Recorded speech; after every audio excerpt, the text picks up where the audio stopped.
From a uniform disk of radius r, a circular hole of radius r by 2 is cut out.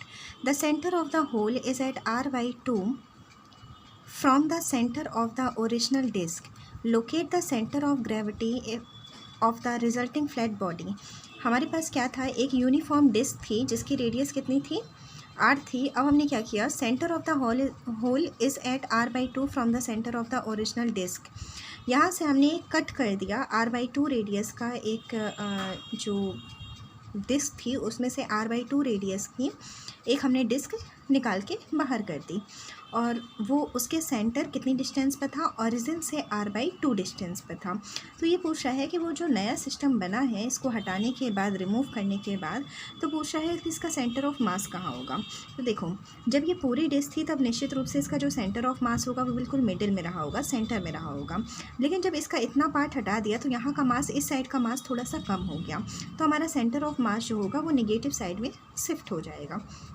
हमें वही बताना है कि वो कितना शिफ्ट हुआ है. तो इसके लिए हमें क्या करना होगा कि पहले फार्मूला हमारा यही होता है, एक्स.m is equal to m1 x1 plus m2 x2 upon m1 plus m2. m1 यानी इस पूरे का मास, x1 यानी कि इसका सेंटर ऑफ मास, m2 यानी कि इस छोटे वाले का मास, और x2 यानी इस छोटे वाले की डिस्टेंस, सेंटर ऑफ मास, और अपॉन m1 प्लस m2. तो इसके लिए हमें सेंटर ऑफ मास निकालने के लिए इसका मास हमने मान लिया, शायद हमें दिया भी है, नहीं दिया है, हम कंसीडर कर सकते हैं m1 है. अब इसका सेंटर ऑफ मास, क्योंकि ओरिजिन हमने इस पॉइंट को माना है और जब ये पूरी हमारी डिस्क थी तब इसका सेंटर ऑफ मास यहीं था, मतलब उसकी कोई डिस्टेंस नहीं है, तो x1 कितना हो जाएगा, 0. अब हमें क्या निकालना है कि इस छोटे वाले को जो पार्ट हमने निकाला है उसका मास कितना होगा. तो इसके लिए हम यूनिफॉर्म मास डेंसिटी का यूज़ करेंगे. हमने मान लिया कि ये वाला हमारी कंप्लीट डिस्क है और ये जिसको हमने निकाल कर बाहर किया है. तो सिग्मा इज़ इक्वल टू कितना होता है, m1 अपॉन a1. तो m1 हमने इसका मास कितना मान लिया है, m मान लिया है, m1 मान लेते हैं, कोई प्रॉब्लम नहीं है, m1 मान लेंगे. और a1 कितना हो जाएगा, पाई आर स्क्वायर, क्योंकि इसकी रेडियस r थी. इसके बाद जो कट आउट किया है उसका हमने जो चूँकि हमने माना है कि यूनिफॉर्म मास डेंसिटी है, मतलब हर जगह मास इक्वल है.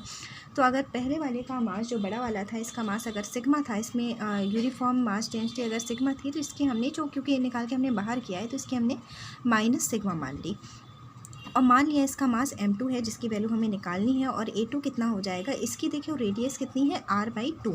तो पाई आर स्क्वायर होता है, तो पाई आर स्क्वायर अपॉन 4 हो जाएगा, तो 4 ऊपर आ जाएगा. जब इन दोनों को हमने कंपेयर कर लिया, इन दोनों को कंपेयर करने पर m2 इज़ इक्वल टू मिल गया हमें माइनस m1 बाई 4. इस वैल्यू को हम यहाँ पर पुट कर देंगे, m1 इंटू 0 हो गया था, यहाँ पर माइनस का m1 बाई 4 हो गया, क्योंकि m2 का मास हमें m1 के फॉर्म में निकालना था.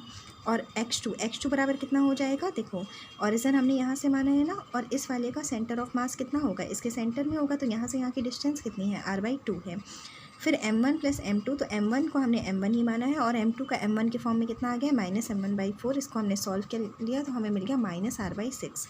मतलब जो सेंटर ऑफ मास हमारा 0 पर था वो अब माइनस, क्योंकि माइनस साइड में शिफ्ट हुआ है ना, तो माइनस r बाई 6 पर शिफ्ट हुआ है. जैसे ये हमारा r है तो ये r बाई 2 था, r बाई 2 से थोड़ा और कम लगभग यहाँ पर शिफ्ट हो गया है. यही हमारा आंसर होगा.